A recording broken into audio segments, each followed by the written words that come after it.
कि परमात्मा ने हमें जो बनाया हुआ है, आप उसे माने या न माने, उसका अस्तित्व आप समझे या न समझे, वो है। और उसने हमें जिस प्रकार बनाया, जिस तरह से बनाया है, वो भी एक बड़ी खूबी की चीज़। मैंने सवेरे बताया था कि कैसे बहुत थोड़ी सी समय में एक अमीबा जैसे प्राणी से मनुष्य बनाया गया।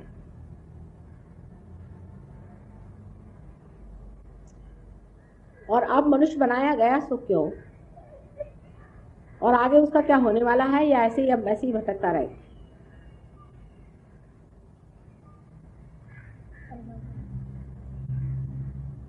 कि मैंने बताया कि आपको भगवान ने स्वतंत्रता दे दी है कि चाहे तो आप परमात्मा को पाएं और चाहे तो आप शैतान के राज्य में जाएं।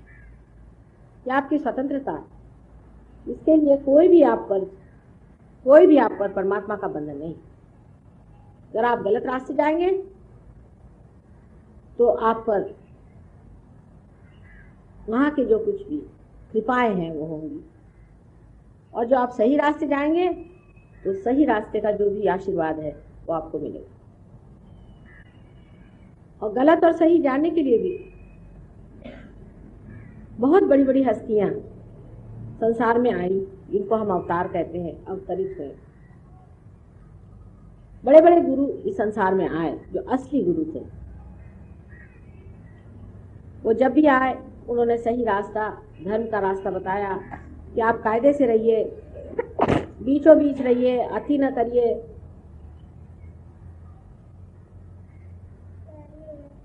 धर्म के नाम पर जब जब कोई संकट आ गए और जब ये देखा गया कि संसार से मनुष्य नष्ट होने पर आया है, तब तब ये संसार में अवतार हुए हैं। अब इन अवतारों को संसार में आकर के जो कार्य करना था वो उन्होंने किया, लेकिन इसका मतलब ये नहीं है कि वो अवतार हुए और खत्म हो चुके। उनका भी अपने अंदर निशान बना हो, उनके भी अपने अंदर माइलस्टोन्स बने हुए, उनका भी चित्र हमारे अंदर बना हुआ। वो भी हमारे अनेक जो हमारी प्रगति होती गई, उसके रास्ते पर अलग अलग जगह अपने अपने मंदिर बना के बैठ गए।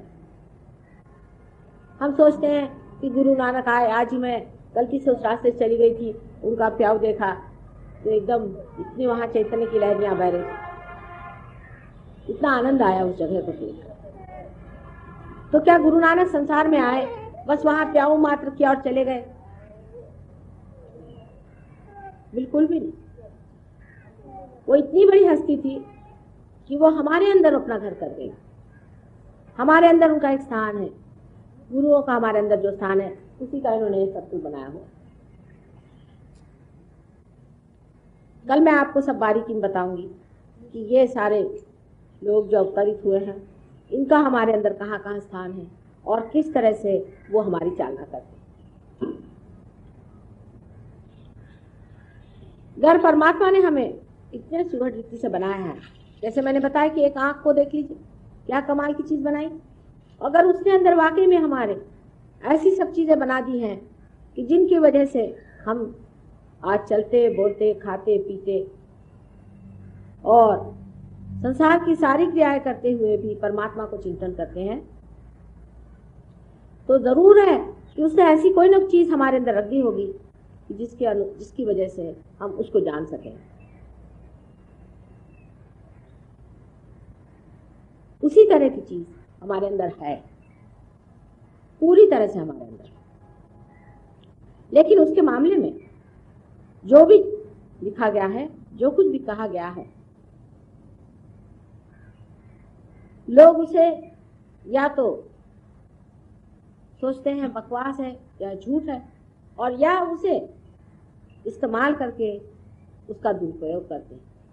उसे लोग पैसा बनाते हैं, रुपया बनाते हैं, कहते हैं हम आपको भगवान से मिलाएंगे, ये तरीका भगवान को मिलाने का है, वो तरीका भगवान को मिलाने का है, आपकी जितनी श्रद्धा हो उतना हमें दे दीजिए। और इस श्रद्धा के नाम से आपको नोचते खसोटते रहे। जो धर्म हमारे अंदर बसा हुआ है इसको इन्होंने लाके बाहर बसा दिया और उस पर रुपया पैसा बनाने लग गए। तो आज के जो बच्चे हैं, जो पढ़े लिखे बुद्धिजीवी बच्चे हैं, उनको शंका होने लगती कि ये धर्म होता क्या है? धर्म के नाम पे तो नोच खसोट, मारा मारी और तरह की जैसे लूट मार, बड़े से बड़े चोर डाकू भी जो काम नहीं करेंगे ऐसे काम ये धर्मात्मे करते हैं। तो ऐसे धर्म पे विश्वास करना चाहिए या नहीं करना चाहिए? और यही समाज सबसे अच्छा है जबकि सहयोग आपके सामने आ गया है। मैंने कल कहा था कि धर्मांधता एक तरफ और दूसरी तरफ अविश्वास के बीचों बीच सहयोग का दर्शन होना जरूरी था, और इसीलिए ये समय ऐसा आ गया है कि आप इसे पालें जिसे हम परमात्मा कहते हैं। अपना भारतवर्ष एक योग भूमि है, ऐसे बहुत से लोग लेक्चर देते हैं, खास करके जो राजकारण में हिंदू धर्म को संस्थापन कर रहे हैं। मुझे तो हंसी आती है, इनमें से कितने लोगों को हिंदू धर्म क्या है ये भी मालूम है। वो ये भी नहीं जानते हैं कि हमारे ऋषि मुनियों ने मनन करके कौन सी चीज की खोज लगाई थी, कौन सी चीज का पता लगाया था, वो भी नहीं। हमारा देश एक विशेष तरह का देश है। देखिए यहीं पर एक छत मात्र है, चारों तरफ खुला हुआ है। इस वातावरण में बैठ करके आप हमारा लेक्चर सुन रहे हैं। पर देश में जहां हम रहते हैं, लंदन में, ऐसे अगर आप 10 मिनट भी कहीं बैठ लें तो शर्त हो जाए। हर समय बरसात, हर समय आफत, हर समय कड़ी सी कड़ी ठंड जिसमें आदमी चल भी नहीं सकता। एक तरह के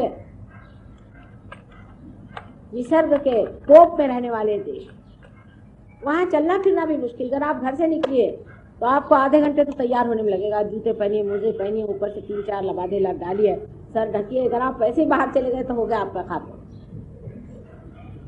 ऐसे देशों में जो लोग पैदा हुए थे उनको पूरी समय नेचर से आवाहन लेना पड़ता था, निसर्ग का उनके ऊपर में चैलेंज रहता। और उस चैलेंज की वजह से, उस आवाहन की वजह से उनकी दृष्टि बाहर की ओर गई। उन्होंने सोचा भाई घर कैसे बनाए जिसमें बिल्कुल भी सर्दी न लगे, वाहन कैसे बनाए जिससे इधर उधर जाते हो बर्फ की तकलीफ ना हो, नहीं तो उसकी नुकीली चोट खा जाती है इंसान।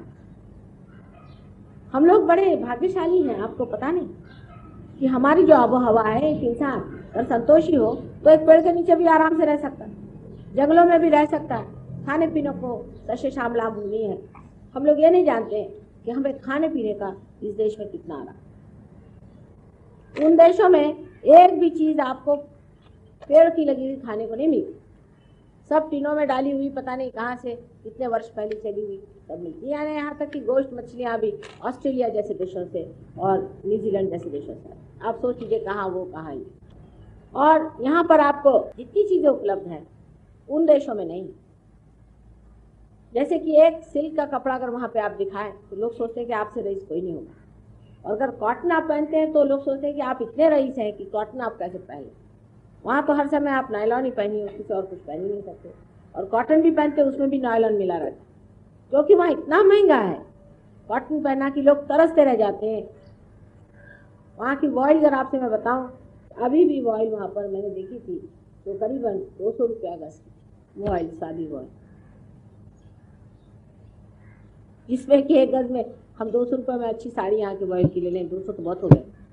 ऐसे देश में जहाँ की इस तरह की उपलब्धियाँ नहीं हैं, जहाँ आदमी आसानी से नहीं रह सकता, ऐसे देश में लोगों का बाहर जाना और बाहर की निसर्ग का व्यवस्था करना बिल्कुल ही जरूरी था। उसके बगैर वो रह नहीं सकते। वहाँ कोई रह नहीं सकता इस तरह से जैसे आप रह लेते। लेकिन आपका देश ऐसा नहीं है। आपका देश परमात्मा ने विशेष रूप से बनाया। यहाँ आप रात को चांद सितारे देख लेते हैं, सवेरे सूरज देख लेते हैं। वो लोग तो सूरज देखने को तरसते। ऐसे ऐसे अजीब देश हैं, वहाँ 6-6 महीने सूरज ही नहीं आता। तो इस बढ़िया देश में, जहाँ की मनुष्य की रोजमर्रा के जीवन के लिए कोई बड़ी तकलीफ उठाने की जरूरत नहीं, ऐसे देश में लोगों ने परमात्मा की ओर ध्यान दिया और सोचा कि ये जो सृष्टि बनाई गई और जो हम भी बनाए गए हैं, इसका बनाने वाला कौन है, किसने बनाई होगी, और वो कौन सी शक्तियां हैं जो अंतर्हित हैं इसके, जो इसके अंडर करंट्स हैं, जो इसको चलाते हैं। और उन्होंने मनन शक्ति से इसकी खोज की और उन्होंने पता लगाया कि हमारे अंदर परमात्मा की प्रचंड शक्तियां हैं। हमारे अंदर परमात्मा का प्रतिबिंब है जिसे हम आत्मा कहते हैं। और ये जो आत्मा है, इसको जब मनुष्य पा लेता है, जब आत्मा से संबंधित हो जाता है, तो उसकी प्रचंड शक्तियों के द्वार खुल जाते हैं और फिर उसके हाथ से परमात्मा की दैवी शक्ति बहने लग जाती है और वो पुरुष भी दैवी हो जाता है। इस पे जितना काम इस देश में हुआ है और हजारों वर्ष पहले, उतना कहीं भी नहीं। इसीलिए अपने देश को योग भूमि कहते हैं। आपको धन्यवाद देना चाहिए परमात्मा को और सोचना चाहिए कि आपकी भी कोई पूर्वजन्म की संपदा होगी जो आप इस भारतवर्ष में पैदा। अब यहाँ की जरूर आप कह सकते हैं कि यहाँ की बिजली ठीक से नहीं चलती, या कह सकते हैं कि यहाँ की बसें ठीक से नहीं चलती, यहाँ की ट्राम नहीं ठीक से चलती। जो मनुष्य की बनाई व्यवस्था है वो अजीब सी है। हो सकता है कि वहाँ की कुछ अच्छी हो गई हो, लेकिन जो अंदर की व्यवस्था सर्वव्यापी व्यवस्था है, जो सर्वव्यापी शक्तियां हैं, वो इतनी ज्यादा एफिशिएंट है कि जब उसको आप पा लेते हैं, यहाँ बैठे बैठे आप काम कर लीजिए सब। आपको कहीं जाने की जरूरत ही नहीं, किसी से बातचीत करने की जरूरत ही नहीं, आप यहीं बैठे बैठे सबको टेलीफोन करते हैं। अब आपको सुन के आश्चर्य होगा, लेकिन कैसे समझ लीजिए कि इस जगह अभी आपको कोई चित्र तो दिखाई नहीं दे रहे, इंग्लैंड में क्या हो रहा कुछ दिखाई नहीं दे रहा है, जापान में क्या हो रहा कुछ दिखाई नहीं दे रहा है, लेकिन यहाँ सब वो दिखाई दे रहा है। अगर आप एक टेलीविजन लगा दीजिए तो आप उसमें देख सकते हैं। उसी प्रकार जब आप भी एक यंत्र हो जाए टेलीविजन के जैसे और उस सर्वव्यापी शक्ति से एकाकार हो जाए, तो आप भी यहीं बैठे बैठे कार्यान्वित हो सकते हैं और बहुत एफिशिएंट कार्य में कर सकते हैं। आपसे ऐसे ऐसे कार्य हो जाएंगे कि आपकी समझ में नहीं आएगा कि ये आपने काम कैसे कर लिया। आप हर एक चीज पे अपना प्रभुत्व जमा सकते हैं। एक तरीका है कि मशीन से आप सब चीजें चला लीजिए। मशीन से आप सोचते हैं कि आपने पंच महाभूत तत्वों को जीत लिया, नहीं जीता आपने जितना कि एक मननशील व्यक्ति जीत सकता है। अगर मननशील व्यक्ति चाहे तो आकाश में बादल खड़े कर दे, अगर चाहे तो हवा चला दे, अगर चाहे तो ठंडक कर दे, चाहे गर्मी कर दे, चाहे सूर्य को बुला दे, सब चीज कर दे। पांचों तत्व को वो अपने हाथ में ले सकता है। इन शक्तियों को जब वो जान लेता है और इन शक्तियों को जागरूक करने की जब उसमें शक्ति आ जाती है, जब वो अपने सूत्र पे जा करके और उनके भी सूत्र पे चला जाता है, जब अपने प्रिंसिपल को जान करके उनके भी प्रिंसिपल पे चला जाता है, तो हर चीज को कंट्रोल कर सकता और हर चीज को बना सकता। अब यही जगह आप नहीं जानते, हम जब पहली मर्तबा आए थे तो एकदम बंजर बस्ती, एकदम उजाड़, यहाँ आफत मची हुई। जब मैं यहाँ आई तो लोग कहने तो भयानक जगह है माँ। मैंने कहा क्यों? कहने यहाँ तो भूत घूमते हैं रात में, कुछ लोग मर गए, यहाँ रात में कोई किसी पे डाका डाल देता है। तो समझ में नहीं आता ये ऐसी बंजर बस्ती, इसको क्या कर, इसके लिए कोई इलाज आप कर दो। यहाँ इतने गंदे गंदे लोग अंदर आते हैं सब, और रात में यहाँ करके बहुत परेशान करते हैं, मानो जैसे कि यहाँ कोई भूतों का राज हो। यह अब आपको मैं बता रही हूँ, सिर्फ 5-6 साल पहले की बात होगी, ज्यादा से या 7 साल पहले की बात। तो मैंने कहा अच्छा ठीक है, आप ऐसा करो 3 नारियल लेके आओ। अब देखिए कितनी सीधी चीज, सिर्फ 3 नारियल मंगाए, कुछ खास काम नहीं किया, और उस नारियल को हमने जागरूक किया। कर सकते हैं आप उसके अंदर वाइब्रेशंस दे दीजिए, उसके अंदर वाइब्रेशंस आ गए जागरूक।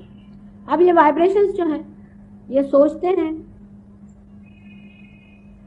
और ये चलते हैं, ये आक्रमण करते हैं, ये अंकुश पाश आदि सब रखते हैं। सारी देवी की शक्तियां इनके पास होती है और इससे जो भी कार्य करना है करते रहते। वाइब्रेट करके हमने कहा अच्छा 3 आप यहाँ पर नारियल लगवा दी। उस दिन से धीरे धीरे यहाँ से भूत लोग भागना शुरू। आज बता रहे थे पंजी, यहाँ पर भी 1-2 ऐसे आते हैं, फिर पता नहीं क्यों उल्टे पांव भागते हैं, अंदर नहीं घुसते। उनको पता रहता है, क्योंकि जो उनके अंदर भूत होते हैं उनको पता होता है कि ये क्या चीज है। अब इसका एक बहुत ही साइंटिफिक आपको मैं बताऊं। जो वाइब्रेशंस के बारे में आपसे मैं कह रही थी, जो आज हाथ से बह रहे थे आपके, इनकी महत्ता बताएं। राहुरी करके एक बड़ा भारी कृषि अनुसंधान संस्थान है यहाँ, जहाँ पर एक बड़ा भारी विद्यापीठ, बहुत बड़ा, इससे कम से कम 10 गुना बड़ा होगा, बहुत बड़ा, 25 मील के घेरे में बना हुआ बहुत सुंदर एक वहाँ पर विद्यापीठ है। और उस विद्यापीठ में बड़े चुने हुए लोग काम करते हैं। इस राहुरी के विद्यापीठ में कुछ बड़े बड़े शोधक, जिनको कहना चाहिए कि सहयोगी, वहाँ के प्रोफेसर, वो हमारे पास आए और हमसे कहने लगे कि माँ, राहुरी में इस कदर दंगा फसाद होता है, इस कदर मारा मारी होती है, कुछ समझ नहीं आता क्या करें। बड़ी आफत है यहाँ पर, पता नहीं कैसी इतनी गंदी गंदी शैतान की जैसी भूमि हो गई है और हर तरह का प्रश्न बना है, कैसे इसको ठीक है। मैंने कहा कुछ नहीं, उसमें फिर से तुम 3 नारियल ले आओ, उसको अब वाइब्रेट कर देते। वाइब्रेट करने का मतलब है कि उसके अंदर प्यार के वाइब्रेशन डाल। प्यार की शक्ति को आज तक किसी ने आजमाया ही नहीं, सब जो है हेट्रेड की शक्ति को इस्तेमाल करते हैं। आपकी जितनी भी राजकीय संस्था है आप देख लीजिए, आप कुर्सी दे दीजिए, you should, younger people should sit down and give it to the older people, that's the custom. इनकी सभ्यता में भाई साहब ये सब बातें नहीं होती ना। सो प्यार की शक्ति जो कि ये चैतन्य की लहरियां हैं, इसे आदि शंकराचार्य ने सौंदर्य लहरी के नाम से बताया हुआ है, जो कि सारे संसार का चालन करती है। मैंने बताया सबसे पहले परमात्मा ने पवित्र को बनाया। इस पवित्र प्रेम जिससे कि सारी सृष्टि का संचालन होता है, उसकी शक्ति को किसी ने जाना ही नहीं, ना उसको इस्तेमाल किया।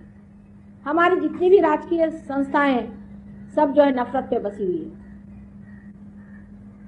अगर वो जाने कि हमारे अंदर कितनी ज्यादा प्रेम शक्ति है, तो सारे युद्ध वगैरह खत्म हो करके संसार में सुबत्ता आ जाए। अब आपसे मैं बता रही थी किस्सा प्रेम की शक्ति का। तो वो ये 3 नारियल हमारे पास लाए और कहने लगे कि माँ इसको कुछ कर दीजिए, हम यही वहाँ गाड़ देंगे हमारे गार्डन में। मैंने कहा अच्छा ठीक। तो उनको वही 3 हमने वाइब्रेट करके दे दी। अब देखिए यही चैतन्य की शक्ति उसमें भर दी गई। उन्होंने जा करके ये नारियल वहाँ गाड़ दिया। उसके बाद वहाँ कुछ गलती से उसके ऊपर एक सीढ़ी भी बन गई, किसी ने सीमेंट डाल दिया। कुछ दिनों बाद उन्होंने देखा कि वो सीमेंट सब टूट गया और उसके अंदर से 3 पेड़ निकला। अब वो जगह ऐसी है कि वहाँ नारियल का पेड़ उगता ही नहीं, पहली चीज। दूसरे के सूखे वाले नारियल थे, बिल्कुल सूखे हुए। वो सूखे नारियल मुझे ला के दिए उन्होंने, जो कि कहीं भी नहीं उगते, वो भी वहाँ उगाए और उसके अंदर से 3 पेड़ निकल आए। और जब इन 3 पेड़ों के हाथ करके देखा गया उसमें से वाइब्रेशन आ गए। उसके बाद आज वही यूनिवर्सिटी जिसमें इतनी दंगा फसाद और इतनी आफत मस्ती थी, आज बहुत सुंदर तरीके से चलने लगे। उन 3 नारियल की वजह से। उन लोगों से आप जाके पूछ सकते हैं बात सही है या नहीं। पहली मर्तबा जब आदमी परमात्मा को पाता है, जब उसके अंदर से आत्मा का स्पंदन बहता है, तो पहली मर्तबा वो निसर्ग को कुछ देता है। हर समय हम निसर्ग से लेते रहते, हम उसको कुछ दे नहीं पाते। पहली मर्तबा मनुष्य चैतन्य उसे दे करके और जागरूक कर सकता है। इसका एक और उदाहरण बताएं हम कि एक साहब थे, उन्होंने बहुत सा गेहूं उससे वाइब्रेट करा लिया और उसको बोया एक खेती, वो भी उन्हीं, ये भी अनुसंधान संस्था है और गवर्नमेंट की रिकॉग्नाइज्ड, मतलब गवर्नमेंट की संस्था है, और जिसमें बड़े बड़े संशोधक और शास्त्रज्ञ हैं।